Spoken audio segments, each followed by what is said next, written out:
Hello everyone, this is Fun's Way of Funs, and welcome back. As you can see, we are talking about Youngji, aspiring rapper and MC who's been popping. Don't know what she's really doing now, but she's our girl. Kinda. I don't know. Let me know what y'all think. We're jumping straight into it, and as usual, of course, we're talking about who is she to the outside world, and who is she behind closed doors, and of course, the overall bottoms. So, as it goes as usual, let me read you all the cards, and then we'll talk about what it means in the overall bottom energies. So, the first pile, outside world, Six of Swords, Knight of Wands, the Death, Queen of Pentacles. The second pile, Three of Wands, Wheel of Fortune, Queen of Wands, Three of Wands, the Hierophant, overall bottom, the Sun, the Emperor, Six of Pentacles, Page of Cups, Four of Pentacles. So, who is Youngji to the outside world? It's someone who's kind of she seems, of course, it depends. She seems like she's cool, calm, collected vibes. Actually a lot more present, if not maybe sometimes confident than she lets on. Somebody who is very ambitious, somebody who is currently and just constantly growing, changing, and evolving, showing different sides of herself. Just the overall essence of trying to grow, and navigate, kind of out loud, I suppose.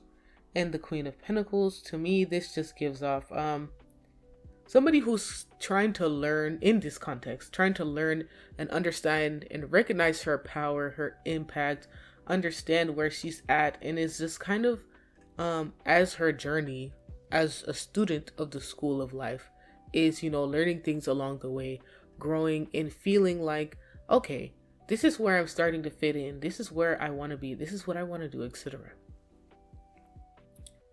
Behind closed doors, it seems like she's somebody who is not only kind of a friend, somebody who's very adventurous, plans to explore the world, try out different situations, different cultures, meet different people, has a desire to kind of be a little bit global, possibly in that aspect.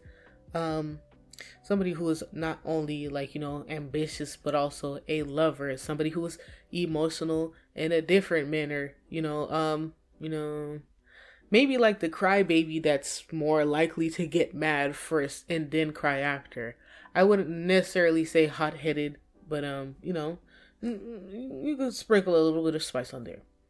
Somebody who really genuinely has a drive and a desire to succeed. Somebody who would maybe someday like to be the kind of person who can give out game and advice and talk about her experiences too. And of course, the person who is hoping to have a long lasting and fulfilling journey ahead of herself. Somebody who's trying to be a bit more positive. She's trying to gain and is starting to gain, if she doesn't already have some of that confidence in herself. Every once in a while, that can make her seem a little bit arrogant, but I don't think there's anything wrong with that.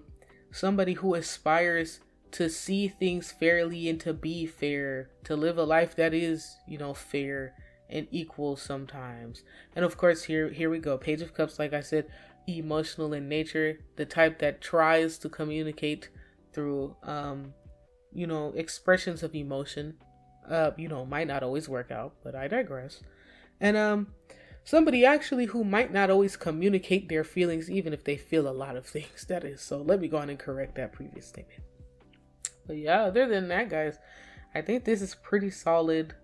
Of course, this is what she would like to give to the public. I can't tell y'all all her business unless she gives me her business to tell y'all. But let me know what you think. Let me know if there are any other Korean female soloists or just Korean soloists, Asian soloists, non-Asian soloists that you want me to talk about more. That's all I got, y'all. If you can't get down with it, get down. Don't get down with funds. And yo,